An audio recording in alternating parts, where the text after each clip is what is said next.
The opinions expressed in this episode or any episode do not necessarily reflect my personal opinions, feelings, or experiences. Hello and welcome to The Block, the first Minecraft and org game show community interview podcast. I'm your host, professional victim Kid Moto, and today we have a really special guest.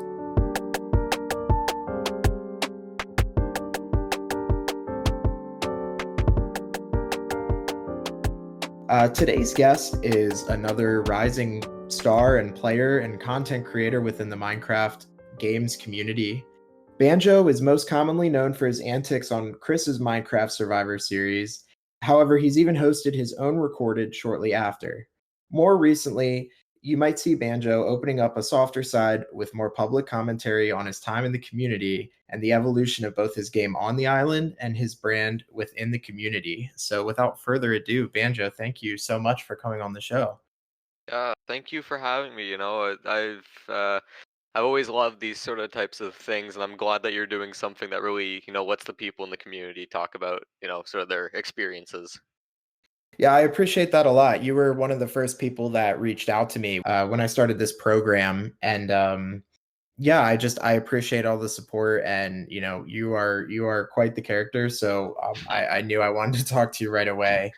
What have you been up to in the community really since the Nile ended?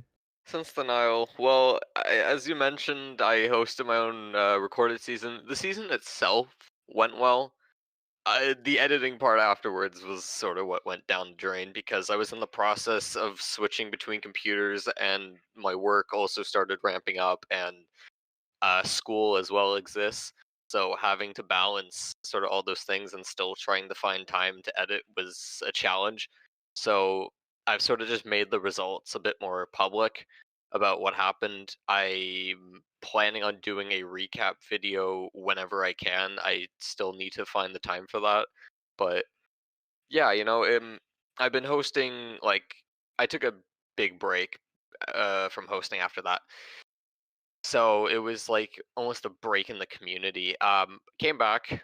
I've hosted um a couple unrecordeds since then. I'm working on season 3, obviously a little bit more slowly because of IRL work, school work, all the good stuff. But the first 2 seasons went well. I've gotten a lot of my IRL friends, people who haven't really been in the Minecraft community. I've messaged some others. Like, I feel like I've gotten people from, all around to play, and hopefully that continues. Were there any like interesting things that you didn't anticipate when you started? Because I've seen you on a couple of production staffs recently. You've been obviously working on your own builds. Was there anything sort of interesting that like starting out as a player you don't necessarily get to see on the production side?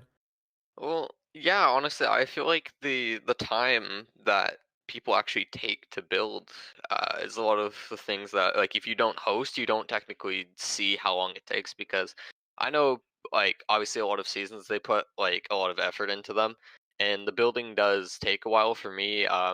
Not as long because I have a few shortcuts that I don't want to talk about, but um yeah, I feel like the effort and sort of the originality that people always try to have with their seasons, like, I hosted a season. This was like, I had like an old series technically before I restarted, in a sense. My season 3 was called The Oasis, conveniently enough. So when I joined the season, that the twist of the season was the Oasis, I don't know why I just assumed everything was like, who the hell stole from my season, like. But I was like, no, it was completely different. The twist was like much different. Yeah, it's just the building, the planning, every sort of thing that goes into it. I want to shift gears for a second, and so you are technically, I guess, what the community would consider an international player and host. How did you end up finding the Minecraft Survivor community? I know you're a little bit on the younger side. Hmm. Um, so where did you kind of start? Uh, I think I randomly started watching like the US Big Brother at some point. Then I sort of transitioned into Survivor because for some reason it was on like right after it on Wednesdays on the channel I was watching, so I just like, oh, okay, what's this? This seems cool. Um, so I started getting more involved with IRL Survivor. I then joined the Reddit Survivor Discord server, where I now apparently know that a couple people who I'm now very, very close with in the community are like sort of mods and staff on that server. Um, and then I get a ping for a Minecraft The Amazing Race. Now, at the time, my name on Discord and Minecraft was much different. I had a Freddy Fazbear skin, and my name was Evil Pickle 9535. Um, I still have that name on like my Roblox because that also takes money to change. But that was my first introduction. I joined the Amazing Race. I didn't have a partner, so I got partnered up with some random guy named Yoshi, who I think has just completely disappeared off the face of the earth. We got second to last, but we did not make it. And fun fact, Corkhager actually subbed in for someone during that point in the season. I had no idea who he was at the time, so it's funny, you know. You meet a lot of random people towards the beginning. That's great. That's great. So, since joining the community as a whole, do you feel like it's been a mostly positive experience? Oh God, no. I wish I could say it was, to be honest. Like, because this community has a lot of great things about it, but I've seen, I guess, the deep end of it and how far it goes. I feel like I've been in every goddamn corner of this community at this point, where it's the more casual side, people that only host unrecorded, the Big Brother side, the fully recorded, like Chris and Echo, Oxy, Asher, all that stuff. Like, I feel like I've seen way too much for me to say everything is positive. Well, I want to explore that more because I think that's a really interesting point that there are sort of these different areas of the community, and you can, there are people who play more casually, there are people who take it more seriously, and so do you feel like you have specific goals when it comes to this community? Is there like a group that you feel like you fall into in terms of how you approach game shows, or do you think that you've been sort of a nomad at this point, and that's how you've seen all the different sides up to now? Well, I don't know. I think almost the way I do things in the game and out of the game is almost the same. Like, I try to like find every angle I can. You know, I try to, I guess, get to know everyone the best I can. I feel like that's what I'm doing when I, go to every corner of the community. Like, I met a lot of very, very interesting people that are long gone.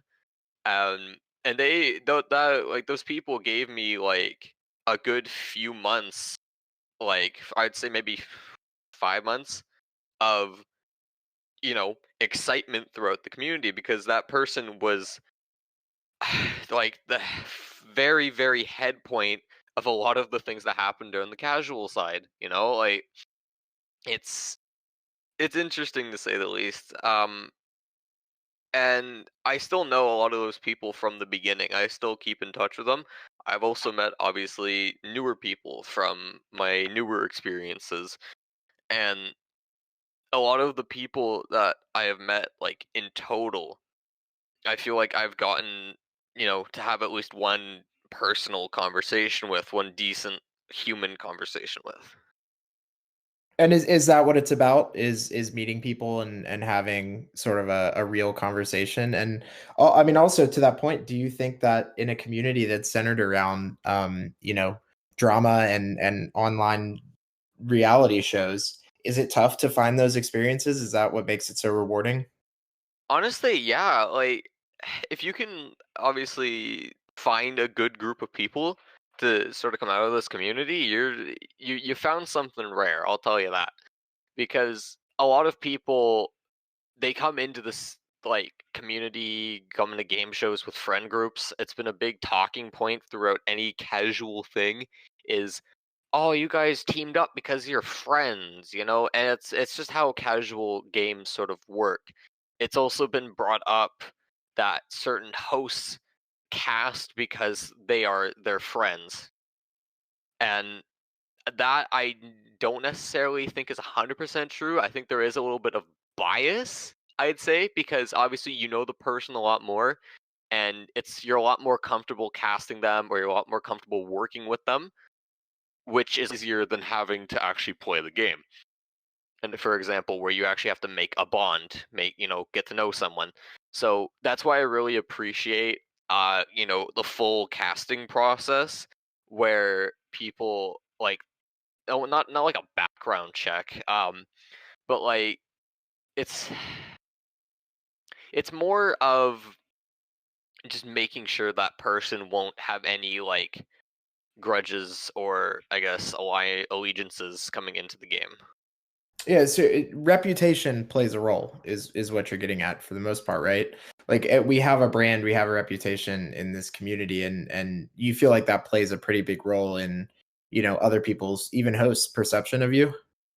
Yeah, I think it does because if my reputation was any worse, it's not like terrible right now, but if my reputation was really, really bad, I don't think I'd be getting into much, to be honest. Like, I know people who have terrible reputations. They're perceived as, bad people, like people that are going to like, I guess, not game ruin. Yeah, they're gonna like just ruin the game show if they come in.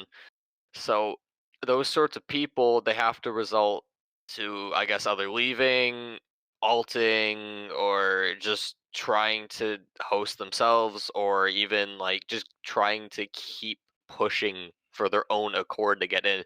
Because I don't know most of the time if they see what they do is right or wrong. They just know that they don't really give a shit because they're doing what they want to do. Where do you see yourself moving forward in this community? We've talked a lot about the different sides of the community. We've talked a bit about the fact that we're in a transitional period. A lot of the larger games, especially on the Minecraft side, are coming to an end. You've talked about some people that you've met that you connected with. Do you see yourself continuing to play in games and having these experiences? Well, yes and no. I do see myself like continuing playing in things. Like I enjoy doing these. It's not just like it's more of like a hobby for me at this point, so I can quit whenever I want to. Um, but As you should yeah, with anything. Yeah.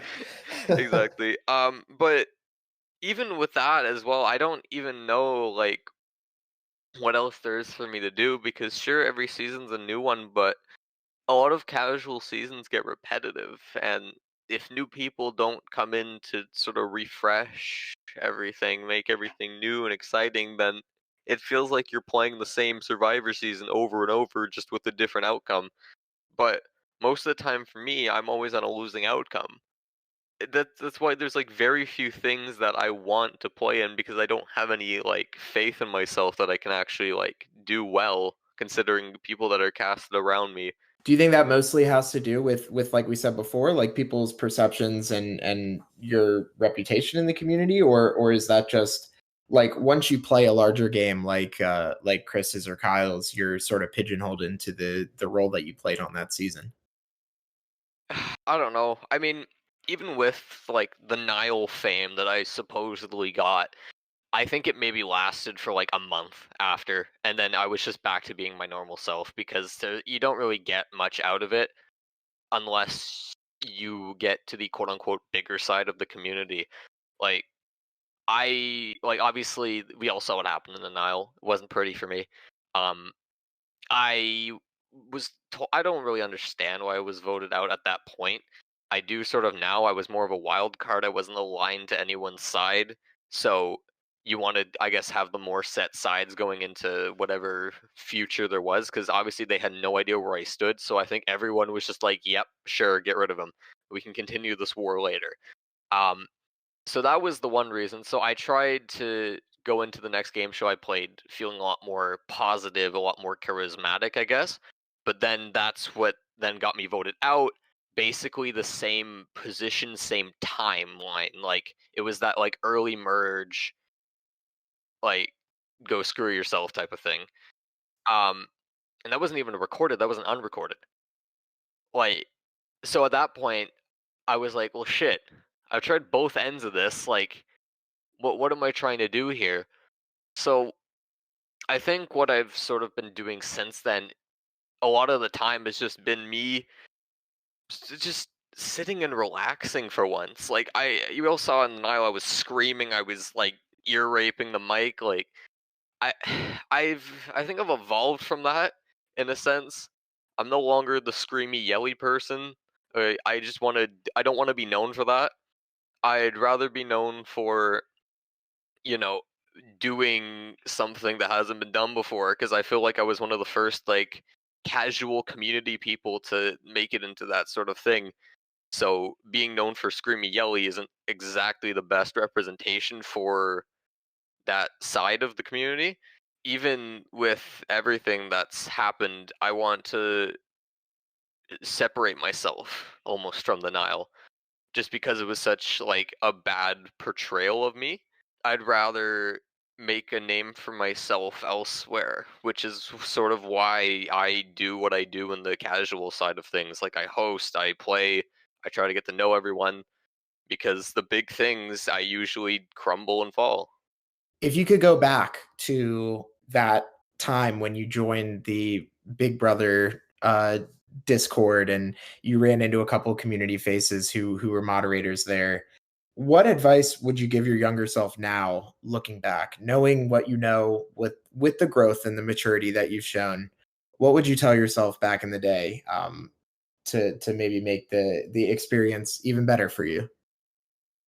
I don't really know. I feel like everything that's happened up to a point, I guess, has happened for a certain reason.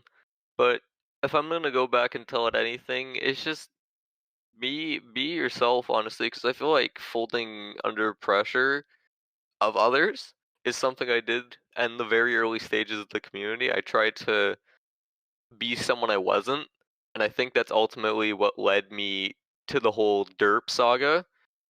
And I don't even think that was me half the time, because I was doing things that I definitely shouldn't do online, and it was really stupid.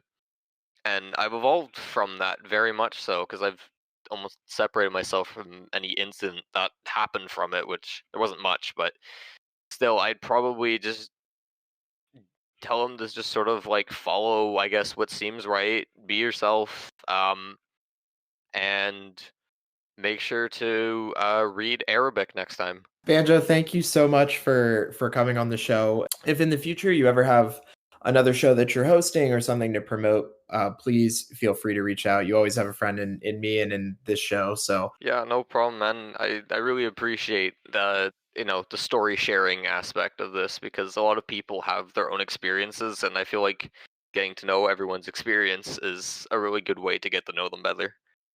and this has been episode 5 of The Block. I want to thank Banjo for coming on the show, and I want to thank you, the listener. We've filled out our schedule for season 1 and season 2. However, if you're still interested in being on The Block, please feel free to reach out, and I'd love to schedule a time in the future with you. Thanks for watching.